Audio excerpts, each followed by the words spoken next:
The George Floyd movie absolutely makes sense for people who don't understand why. As we all know, I think it was a few days ago, there was this article that broke the news of a George Floyd movie being greenlit.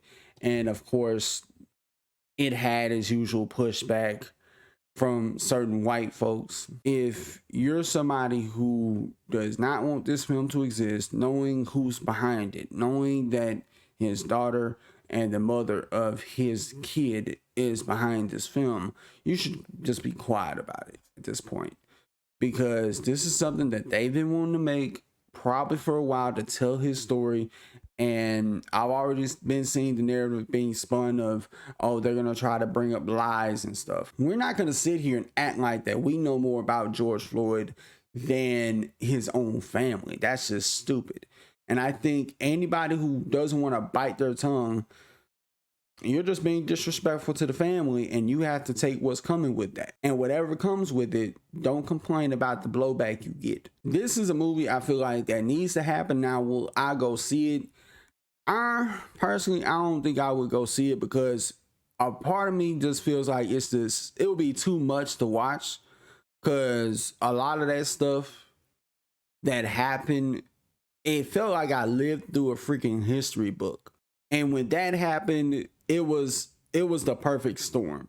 It was when COVID was at its peak. People was losing jobs left, right, and center. People got laid off. And we seen George Floyd lose his life thanks to a cop that really fucked up by all accounts. There's police who stated that he shouldn't have did that. He should have held him in a different position, and he would still be alive. If he had to put him in a different hold, I think he would have been alive. Like, and people can try to run with these narratives. Oh, he was tripped out on fentanyl. He held a pregnant woman at gunpoint.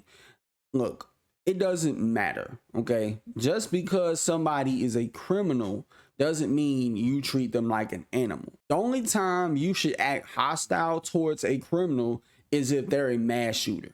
That's it. On that fateful day, he lost his life due to the incompetence of Derek Chauvin and his fellow officers. And the craziest part about this, it took the city of Minneapolis to burn down just to get them arrested. Do you know how messed up that is? Like, I gotta burn down the city just to get you to arrest somebody? Because they wasn't arresting them before. They wasn't planning on it.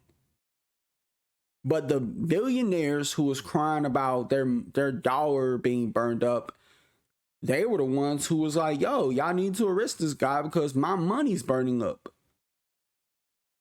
And some people have reported that some small businesses got attacked, which I don't condone any small business getting attacked in a riot or loot.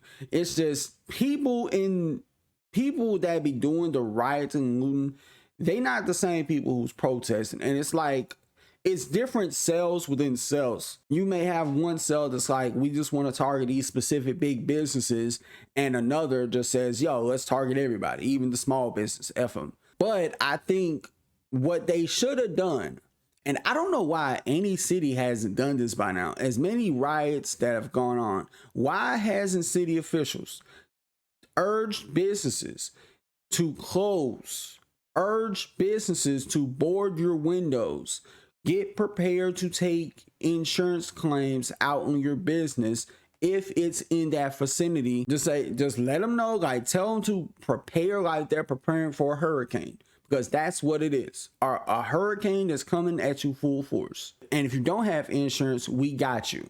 I think if they were to do something like that, you could just save everybody a big old headache. But a wise man once said, the riots are always the voice of the unheard. And like, let's be honest here. Which would you rather have it? Derek Chauvin be a free man and probably be attacked or killed, or have his own family targeted because of his actions, because of his incompetence, or him being locked away for the rest of his days? I'd rather him be locked away for the rest of his days. Let him sit there and rot. But best believe, if there was ever to come a day and time where Derek Chauvin gets released, he's probably going to be a dead man walking within weeks. He would have to have federal protection at all times, like 24/7 surveillance to make sure nobody tries to kill him. Like, that's what it would have to take, because people will be gunning for him if he walks free, if he was to walk out. And would I be mad if somebody killed him? Absolutely not. I'm not going to lose an ounce of sleep. And I've already seen people talk about, oh, well, this movie's probably going to flop. It's not going to make that much money. I don't think the point of this movie existing is to make money. The message ought to be louder than the profit being made. All in all, I do think this movie should exist. And anybody who says otherwise, just keep your opinion to yourself out of respect for the family. You can say what you want to about, Derek Chauvin and your stance on George Floyd, but just out of respect for the family, keep quiet. Because if not, don't get mad when people really come at you a certain way. Let me know what y'all think in the comments. Till next time, I'll see y'all later. Peace.